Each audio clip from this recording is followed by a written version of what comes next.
La higuera marchita por Miguel Chávez Monzón. No bien llegó de la escuela, dejó los cuadernos en la mesa del comedor y se dirigió corriendo a su habitación. Al franquear el umbral de la puerta, su mirada se posó en el ansiado libro que lo había acicateado. Cogió la Biblia, se arrellanó en su cama, pasó las páginas con intransigente avidez y una vez que hubo encontrado el capítulo deseado, el brillo de sus ojos adquirió la tonalidad de un letal deleite.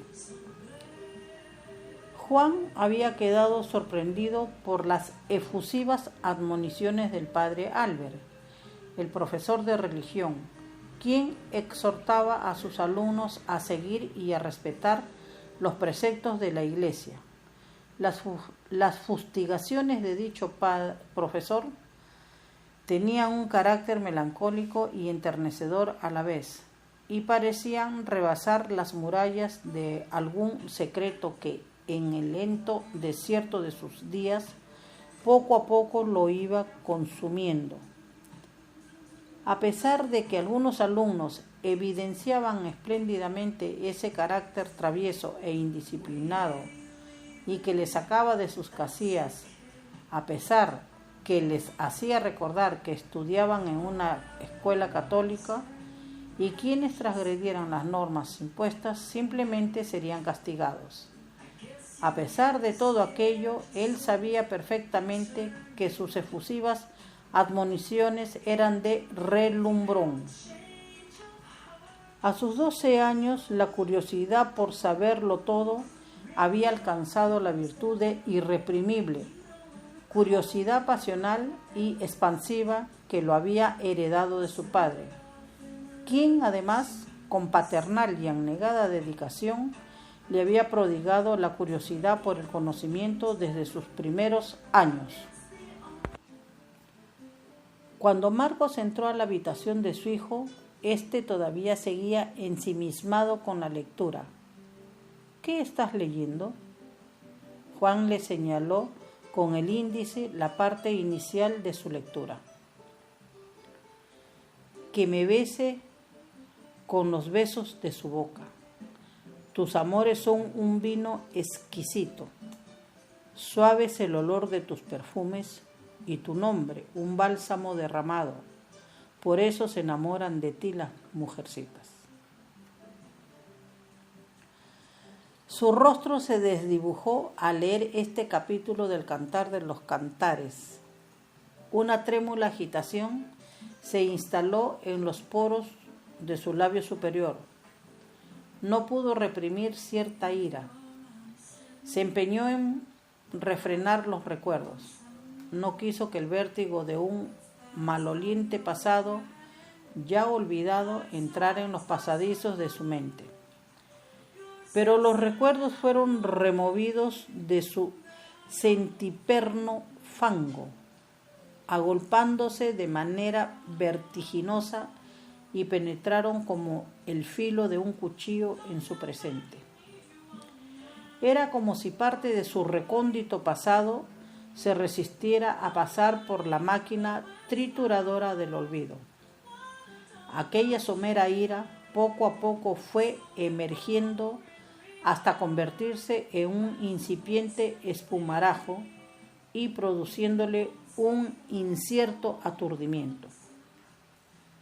Pero a pesar de todo eso, una ligera reflexión se instaló en él y no demoró en darse cuenta de que aquellos recuerdos dolorosos quedaron enterrados en el pasado, al poco tiempo de casarse, y supuso que la excelsitud de aquella poesía todavía se aferraba a los recodos de alguna reminiscencia dolorosa.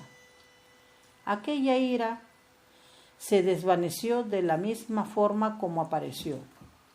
Sus recuerdos dolorosos ya eran cosa del pasado, recuerdos que se remontaban como un destello entenebrecido, como un vaivén desesperado en busca de algún puerto para echar su ancla, con olor a hez. En el seminario, en donde transitó con el fervor religioso adherido a su espíritu, admiraba con impaciente lucidez en intermedias las disertaciones de aquel poema, donde varios seminaristas, circundándolo, escuchaban extasiados al rector, un hombre de mirada intensa y figura imponente, con ligera afectación y axilas que despedían olores agresivos, quien con voz afanosa se ufanaba declamándolo. Su aguda prestancia propició que los vientos de su sabiduría exhalaran una elevada interpretación, permitiendo que la belleza de aquel poema calara aún más y que también los ruborizara por tratarse de un poema de amor. Y era extraño escuchar a un sacerdote recitar un poema de amor, a sabiendas que era incompatible con su vida religiosa, pues con los rigores impuestos se sometían, se suponía, al voto de castidad.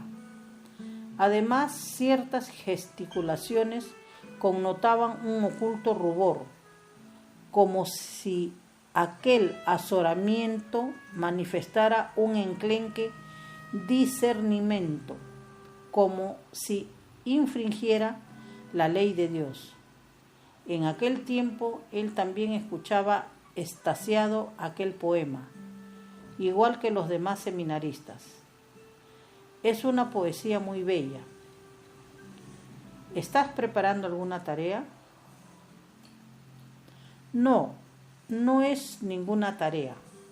El padre Albert lo mencionó en algún momento y está a mitad de lectura.